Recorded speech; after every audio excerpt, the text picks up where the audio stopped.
ආයුබෝවන් සුබෝදෑසනක් ඔබ එක්ව සිටින්නේ ස්වාධීන රූපවාහිනී උදෑසන ප්‍රවෘත්ති විකාශයේ සමගින්.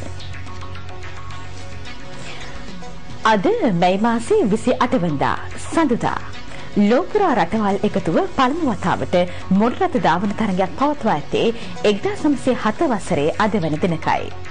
දෙවන ලෝක යුද්ධ සමයේදී බෙල්ජියම ජර්මනියට යටත් වීම 1940 වසරේ මැයි මාසයේ 28 වෙනිදා සිදු වුණා.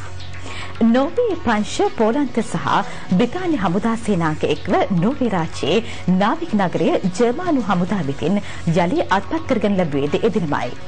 පලස්තීන විමුක්ති සංවිධානය පිහිටුවා ගනු ලැබුවේ 1964 වසරේ අද වැනි දිනක. නේපාලයේ 240 වසරක රාජාණ්ඩු ක්‍රමය අහෝසි කරමින් එරට ප්‍රථම ජනරජය 2008 වසරේ මැයි මාසයේ 28 වෙනිදා පිහිටුවා ගනු ලැබුණා. ඒ මතක සටහන් සමගින් අදත් මුලින්ම අවධානය පුවත් සිරස්තල වෙතට. වීමිලදී ගැනීම නවතා නැහැ. තවත් වීතොග ගන්න වී මණ්ඩලයේ සූදානම්. ආනයනික වාහන රැගත් පළමු නැව ලබන 6 වෙනිදා හම්බන්තොට වරායට.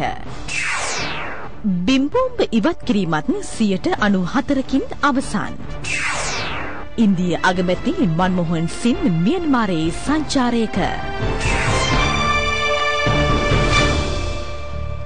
ප්‍රථමයෙන් දේශීය පුවත්. මාස්කන්නේ වීමනදී ගැනීම තවදුරටත් ක්‍රියාත්මකයි. වීතක පවතී නම් ගොවිජන කේන්ද්‍ර හරහා ඒවා ලබා දෙන්නයි වීගල්වි මණ්ඩලයෙන් ගොවීන්ට පණිවිඩයක්. මාස්කන්නේ සඳහා රාජ්‍ය මේ වන විට මිලදී ගින්න ඇති වී ප්‍රමාණය මෙට්‍රික් ටොන් 1,10,000ක. වීමිලදී ගැනීමේ කටයුතු තවදුරටත් සාර්ථකව සිදු කරමින් පවතී. ගොවිජන කේන්ද්‍ර සහ සම්පකාර හරහා වීතොග වීගල්වි මණ්ඩලය වෙත ලබා ගැනීම. තවදුරටත් ගොවීන් සතුව වීතොග පවතින්නේ නම් ඒ පිළිබඳව ප්‍රදේශීය ගොවිජන කේන්ද්‍ර හරහා වීගල්වි මණ්ඩලය දැනුවත් කරන ලෙස එම මණ්ඩලයේ සභාපති කේ.බී. ජයසිංහ මහතා ගොවි ජනතාවගෙන් ඉල්ලා සිටී.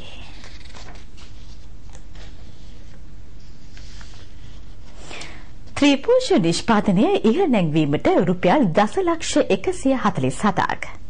ත්‍රිපෝෂ මිලදී ගැනීමටත් රටවල් 25කින් ඉල්ලීම්. ත්‍රිපෝෂ ධාරිතාව ඉහළ නැංවීම සඳහා ත්‍රිපෝෂ සමාගමට රුපියල් දසලක්ෂ 147ක් ලබා දීමට මහා භාණ්ඩාගාරය පියවරගෙන තිබේ. පෞද්ගලික ආයතනයක කළමනාකාරීත්වය යටතේ පැවති ත්‍රිපෝෂ කර්මාන්තශාලාව සුහදශීලී එකඟත්වය මත සෞඛ්‍ය අමාත්‍යාංශය යටතට පවරා ගැනීමට අමාත්‍ය මෛත්‍රීපාල සිරිසේන මහතා කටයුතු කළේය. අමාත්‍යවරයාගේ ඉල්ලීම මත මෙම මුදල් නිදහස් කිරීමට මහා භාණ්ඩාගාරය පියවරගෙන ඇත. ලබන මාසයේ වන විට අවශ්‍ය ත්‍රිපෝෂ නිෂ්පාදන ධාරිතාව 100% දක්වා ඉහළ නැංවීම ආරමුණයි. එමෙන්ම අගෝස්තු මාසයේ වන විට එම ධාරිතාව 125ක් දක්වා ඉහළ නැංවීමට සැලසුම් කර තිබේ. එම අතිරික්ත මිලදී ගැනීමට මේ වන විටත් රටවල් 25කින් පමණ ඉල්ලීම් ලැබී ඇතත් ඒ පිළිබඳ නිශ්චිත තීරණයකට එළඹ නැතයිද අමාත්‍යාංශය කියා සිටී. සෝයා බෝංචි සහල් සහ බඩඉරිඟු නිෂ්පාදනවල අතිරික්තයක් ඇති බැවින් ඒවා මිලදීගෙන ත්‍රිපෝෂ නිෂ්පාදනය ඉහළ නැංවීමේ හැකියාවද පවතී. ඒ අනුව ගොවීන්ටද තම නිෂ්පාදන පහසුවෙන් අලෙවි කර ගැනීමේ හැකියාව ලැබෙනු ඇත. පළමු වාහන නැව ලබන 6 වෙනිදා හම්බන්තොට වරායට ළඟා වීමට නියමිතයි. ආනයනික වාහන සහිත නැව් හම්බන්තොට වරායට පැමිණීමෙන් කොළඹ වරායේ මෙතෙක් පැවති තදබදයට විසඳුමක් ලැබෙන බවද වරාය අධිකාරියේ සභාපති ආචාර්ය ප්‍රියත්බන්දු වික්‍රම මහතා හම්බන්තොටදී පවසයි. ගලක් තියෙන නිසා නෞකාවලට එන්න බෑ කියලා කිව්වා. ඊගාවට තව කතාවක් තිබ්බා වැලි පිරෙන නිසා නෞකාවලට එන්න බෑ කිව්වා. රක්ෂණ සමාගම් වලින් රක්ෂණ දීලා නැති නිසා නෞකාවලට එන්න බෑ කිව්වා.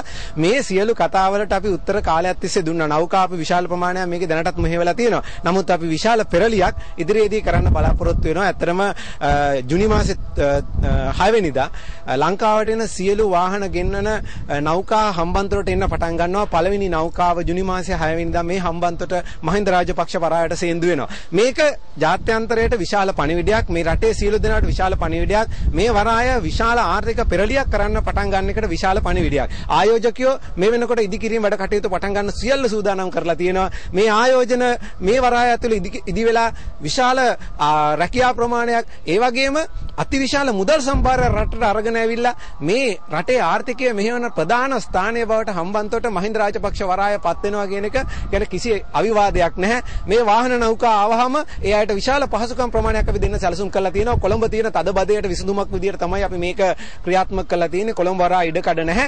ඒ නිසා දැන් ලංකාවට වාහනයක් ගෙන්නන කෙනෙකුට දවස් 3ක් ඇතුළත එළියට අරගෙන යන්න වෙනවා. එහෙම බැරි වුණොත් විශාල මුදලක් වරායට ගාස්තු වශයෙන් ගෙවන්න වෙනවා. නමුත් හම්බන්තොට මහින්ද රාජපක්ෂ වරාය අපි දින 14ක සහන කාලයක් දෙනවා. සහන ගාස්තුවක් යටතේ. ඒ නිසා විශාල පිරිසකට ලොකු සහනයක් ලැබෙනවා. ත්‍රස්තවාදීන් වැළලූ බිම්බෝම්බ ඉවත් කිරීමේ මෙහෙයුම් 94ක් අවසන්. උතුරු නැගෙනහිර පළාත්වල බිම්බෝම්බ ඉවත් කිරීමේ කටයුතු 94කින් අවසන් කර ඇති බව ආරක්ෂක අංශ තහවුරු කරයි. පසුගිය වසරේ බිම්බෝම්බ ඉවත් කිරීම සඳහා රජය රුපියල් කෝටි 900ක මුදලක් වෙන් කරයි. අභ්‍යන්තර වශයෙන් අවතැන්නුවන් යලි පදිංචි කිරීමේ ක්‍රියාවලිය කාර්යක්ෂම කිරීම උදෙසා බිම්බෝම්බ කඩිනමින් ඉවත් කිරීම රජයේ අරමුණ විය. ශ්‍රී ලංකා යුද හමුදාවේ මෙන්ම අන්තර්ජාතික රාජ්‍ය හා රාජ්‍ය නොවන සංවිධානවල සහයෝගයද ඒ සඳහා ලැබින. මෙවන විට නිෂ්ක්‍රිය කළ බෝම්බ සංඛ්‍යාව ලක්ෂ 13 ඉක්මවන බවද ආරක්ෂක අංශ පවසයි. කාල්ටන් සුව උදාන වැඩසටහනට මැලේසියාවේ සමත බෞද්ධ සංවිධානයෙන් ආධාර. ස්වෝදාන වැඩසටහන සඳහා සමත බෞද්ධ සංවිධානයේ පිරිනැමූ රුපියල් මිලියන 5ක ආධාර මුදල ජනාධිපති ආර්යා ශ්‍රීරන්තේ වික්‍රමසිංහ රාජපක්ෂ මැතිණියට පිරිනැමීම අරලේගහ මන්දිරයේදී සිදු කෙරිණා. කාන්තාවන්ගේ හා ළමයින්ගේ සෞඛ්‍ය හා පෝෂණය ඉහළ නැංවීමේ අරමුණින් ස්වෝදාන වැඩසටහන ක්‍රියාත්මකයි. මෙම ව්‍යාපෘතිය විශේෂ පැසසුමට ලක් කරමින් මෙම මුදල් පිරිනමන බව සමත බෞද්ධ සංවිධානය කියා සිටී.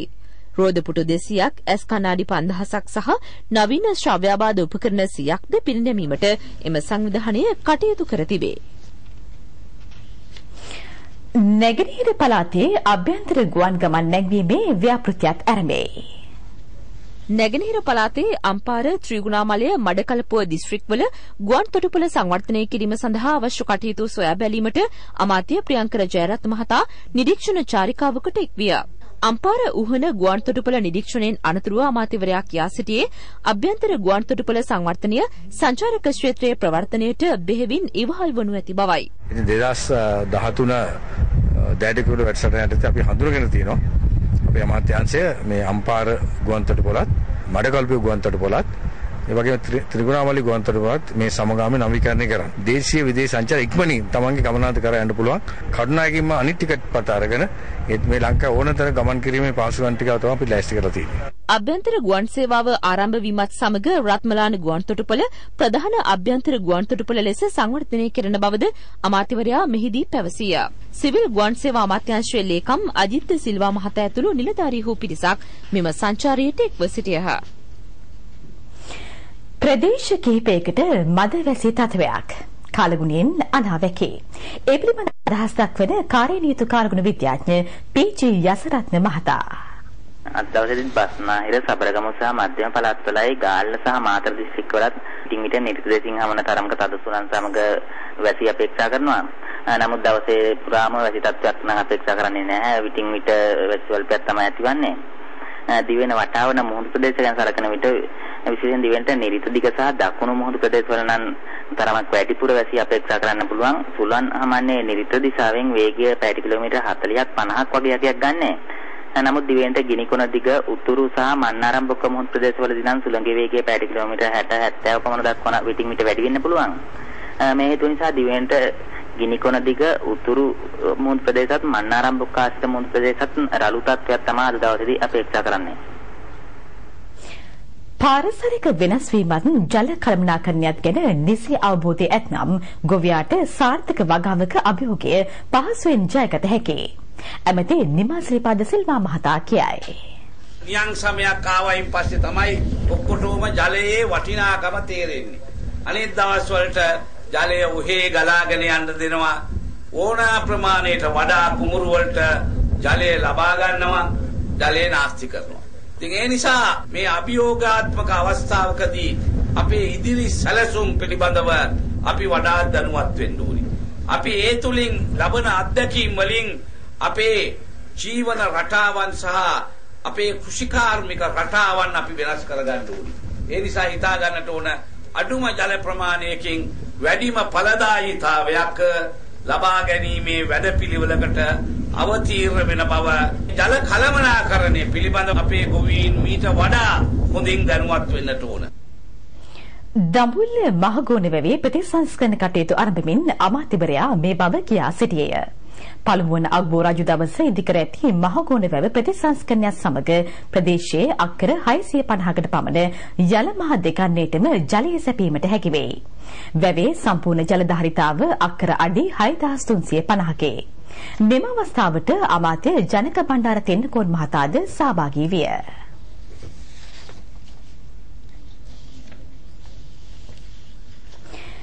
සිකුරු සංක්‍රාන්තිය ලබන 6 වෙනිදා එදිනට හිරුතිස්ස පියවි ඇසින් නොබලන්නයි ජනතාවගෙන් ඉල්ලීමක්. සූර්යාගේ මතුපිටින් සිකුරු ග්‍රහයා ගමන් කිරීම සිකුරු සංක්‍රාන්තිය ලෙස සැලකේ. එවැනි දුර්ලභ අවස්ථාවක් දැක බලා ගැනීමට ලබන 6 වෙනිදා ශ්‍රී ලාංකිකයන්ට අවස්ථාව උදාවන බව තාරකා විද්‍යාඥ ආචාර්ය චන්දන ජයරත්න මහතා පවසයි. එදිනට සූර්යා මතුපිටට පැමිණෙන සිකුරු ග්‍රහයා කුඩා කළු පැහැති තිතක්සේ දර්ශනය වනු ඇත. පෙරවරු 7:03 සිට පැය කිහිපයක් නැගෙනහිර පළාතට ඒ වඩා පැහැදිලිව දැකිය හැකිය. සිකුරු සංක්‍රාන්තිය පියවියසින් බැලීම අන්තර්දායක වන අතර එය දැස් අන්ධවීමට පවා බලපෑ හැකි බවද චන්දන ජයරත්න මහතා පෙන්වා දෙයි. එබැවින් සිකුරු සංක්‍රාන්තිය නැරඹීමේදී ආරක්ෂිත ක්‍රමවේද අනුගමනය කරන ලෙස ජනතාවට දැනුම් දෙයි. මීට වසර 8කට පමණ පෙර සිකුරු සංක්‍රාන්තියක් සිදු වූ අතර යලි එවැනි අවස්ථාවක් උදාවන්නේ 2117 වසරේදී. දැන් මද විරාමයක්. කුමාර ගම්වා හරි වෙරේනේ. හරි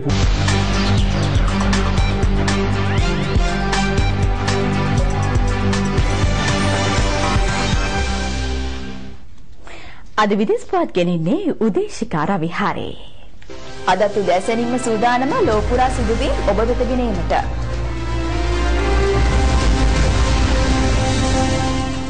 ඉන්දිය අග්‍රාමාත්‍ය මන්මෝහන් සිං මියන්මාරයේ සංචාරයක නිරත වේ. දින 3ක කාලයක් මියන්මාරයේ රැඳී සිටින ඉන්දිය අග්‍රාමාත්‍යවරයා ඉන්දියාව සහ මියන්මාරය අතර පවතින දේශසීමා ගැටලු සම්බන්ධයෙන් සහ බලශක්ති සහභාගීතාව ආයෝජන වර්ධනය කර ගැනීම සම්බන්ධයෙන් මියන්මාර ජනාධිපති තෙයින් සෙයින් සමග සාකච්ඡා කිරීමට නියමිතයි. මියන්මාරයේ විපක්ෂ නායකා අවුන් සාන් සුකී හමු වී සාකච්ඡා පැවැත්වීමටද ඉන්දිය අග්‍රාමාත්‍යවරයා සැලසුම් කර ඇතැයි ඉන්දිය වාර්තා සඳහන් කරයි. වසර 25කට පසු ප්‍රථම වතාවට ඉන්දිය අග්‍රාමාත්‍යවරයෙකු මියන්මාරයේ සංචාරයක නිරත වන පළමු අවස්ථාව මෙයයි. මෙම සංචාරය සඳහා ඉන්දියාවේ ව්‍යාපාරික කණ්ඩායමක්ද එක්ව සිටිති.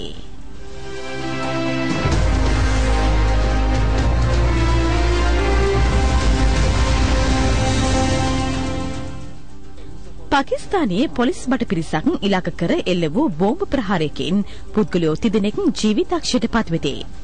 නීතිදිග පාකිස්තානයේ පෙටා නගරයේ පොලිස් නිලධාරීන් රැගත් මෝටර රථයකට ඊයේ එල්ල වූ බෝම්බ ප්‍රහාරයෙන් පුද්ගලයෝ 7 දෙනෙක් තුවාල ලැබුහ. මුර සංචාරයේ යෙදී සිටි පොලිස් බට පිරිස රැගත් මෝටර රථය ඉලක්ක කර දුරස්ථ පාලකයෙකින් බෝම්බය පුපුරවා හැර ඇතැයි පාකිස්තාන පොලිසිය සඳහන් කරයි.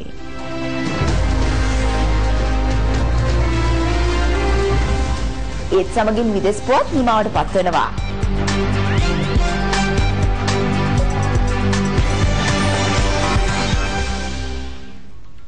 ඒ සමගින් අපගේ උදෑසන ප්‍රවෘත්ති විකාශයත් නිමාවට පත්වනවා. පිරුළු 8ට යලිත් පැය පුවත් සමගින් හමු වෙමු. සුබ දවසක්. අයබෝවන්.